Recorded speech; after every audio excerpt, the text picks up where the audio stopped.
Oh my god, we totally messed up in our previous VirtualCon 4 video. Let us explain.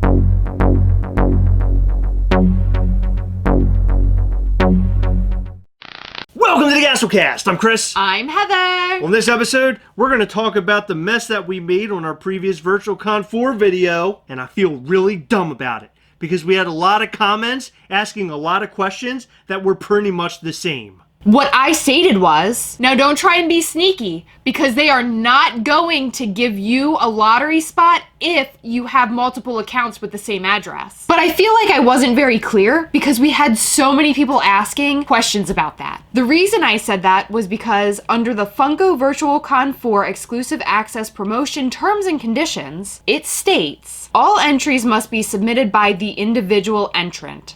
Bulk or automated entries will be disqualified. Basically, if Chris decides to open 50 accounts in his name coming to this address tomorrow, he's disqualified from the lottery. But because Chris and I live in the same household and we're both Funko collectors and both members of the Funko fan club, we're both eligible for the lottery because it's two people living in one household, not 50 Christophers in one household. To gain clarity, I decided to email Funko and ask them for myself because it seemed just a little bit unclear and I wanted to give you guys the best information possible. I emailed them asking about the terms and conditions, stating that it was a little bit unclear and hard to decode. They replied with, "Hello, thanks for reaching out. As long as each member of the household has separate Funko fan club accounts, you are still eligible. Good luck." It mentions under the identity of entrant, bulk or automated entries will be disqualified, including entries made using any script, macro, bot, or promotional service. If you are one person living in one house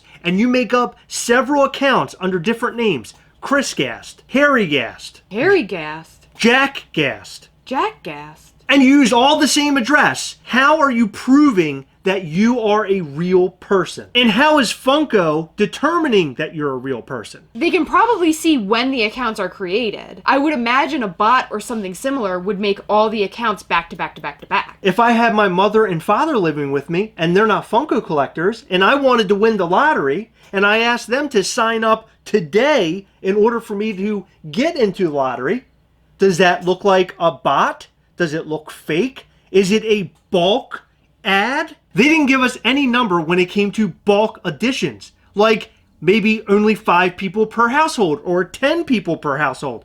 There's no limitations here. So does that mean that we're going to really face a big bot overload for VirtualCon 4? Another interesting thing that I saw that they added, any attempt to obtain additional entries through fraud or other illegitimate means will result in disqualification at sponsor's discretion. But what is the sponsor's discretion? How do they determine that? That is the big question. That is the question that you're asking.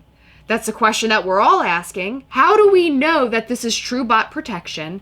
And how do we know we're still eligible for the lottery if we have, say, me, you, Funko collectors, and a roommate or two who are Funko collectors? I think that final sentence is fear-mongering. I think that they put that sentence in there to scare us from not making a bunch of accounts because we do not want to be disqualified. We want to win. We want to win the lottery so we can buy the Funko Pops that we want. So do botters and flippers. Absolutely. Everybody does. So you can have multiple accounts from the same address, but don't do a bulk addition of accounts. Well, what if all of my cousins and my aunt and uncle and my parents live with me? What if we had 10 people living here right now, and it's me and 9 other people?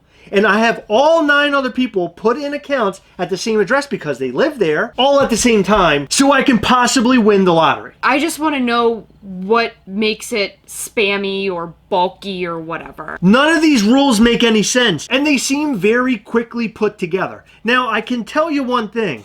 I do love that Funko is trying to put some sort of system together to fight off bots and to make sure that the real fans are getting what they want. But I have a feeling that this whole situation that they're putting together, this whole scheme, is going to cause way more problems than it does helping people. I don't want to say too much, either downing it or being positive about it, until I actually see it at work. I really hope that it helps the true collectors get what they want as opposed to flippers who are just going to go and put them on eBay. When I first read about all this, I was really excited to see that Funko was at work to make things better and to possibly put their product in the real collector's hands. But the more I think about it, that's almost impossible. And I think no matter what Funko does, there's going to be botters and flippers and everything else still mixed in there, and you really can't do much about it. And like Heather said, we're not really going to know how this whole thing works until we see it in action. But the rules are so askew and all over the place that they're really, really hard to follow. In fact, we've seen many people going to Funko and asking questions about this whole new rule book that they threw together for VirtualCon 4. Oh God, I am not looking forward to VirtualCon 4. I'm not looking forward to the lottery. I've literally read everybody's comment and it's,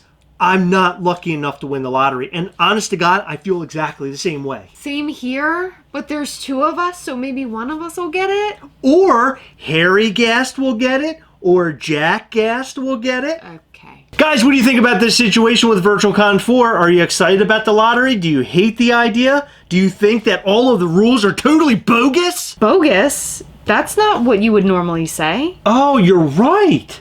It's trash! Let us know what you think about all of this and more in the comment section down below. You want to join an awesome collectors group? Well, head over to Facebook right now and join Gastlecast We Hunt Together. It's a great group full of great people doing really, really cool things like hunting together. So head over to Facebook now and join today. All right, guys, that time again. Remember, as always, we hunt together, yes. We'll catch you next time. Bye.